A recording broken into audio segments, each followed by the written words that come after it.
Did you know that John Hayes Hammond Jr. experimented with full-sized radio-controlled ships prior to the First World War?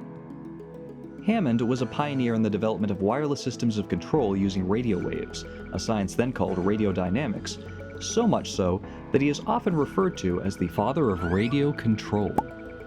This was a burgeoning field at the time, with such well-known inventors as Nikola Tesla and Hammond doing groundbreaking research and performing well-publicized experiments to demonstrate this wondrous new technology. While Tesla showed off a radio-controlled boat at an electrical exhibition at New York City's Madison Square Garden in 1898, it was only a miniature version, about 4 feet in length. Hammond, building on this work, managed to steer full-sized vessels wirelessly without the need for a human crew.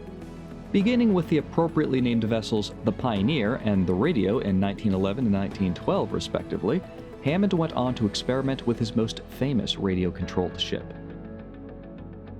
In 1913, he and his research scientists installed a specially modified gyroscopic compass, a device used to help stabilize and orient vessels, into his new boat, the Natalia, named in honor of his mother.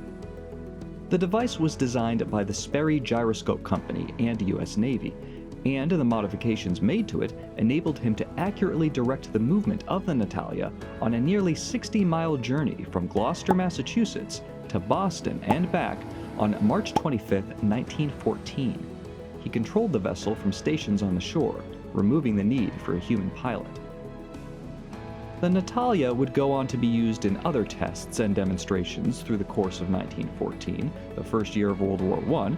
It was additionally shown on film in 2 of William Randolph Hearst's news shorts, the 1914 film short series Our Mutual Girl, and also at the Panama Pacific International Exposition, a 1915 World's Fair held in San Francisco, Hammond's birthplace. Unfortunately, all of this footage is lost. Despite this, we can demonstrate how the Natalia was controlled by Hammond.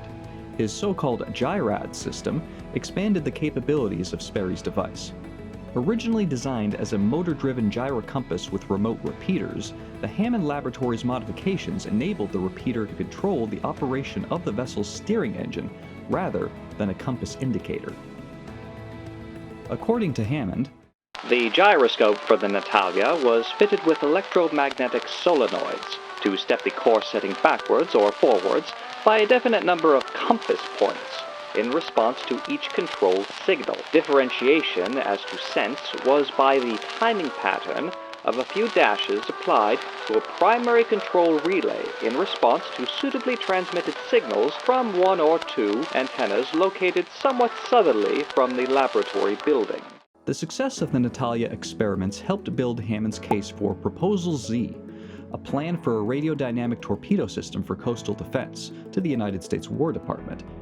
But that's a topic for another video. Fanciful stories describing the Natalia as a so-called ghost ship that supposedly frightened local fishermen circulated in Gloucester, Massachusetts for decades following these tests. These tales were likely inventions of the press, given the publicity of Hammond's experiments. After all, the prank-loving inventor would hardly have missed the opportunity to put one over on the mariners of Cape Ann had he felt he could get away with it. We hope you enjoyed this video, but there's a lot more to explore about John Hayes Hammond Jr., his inventions, and his collection of art and artifacts. We invite you to visit us at Hammond Castle Museum in Gloucester, Massachusetts to learn more.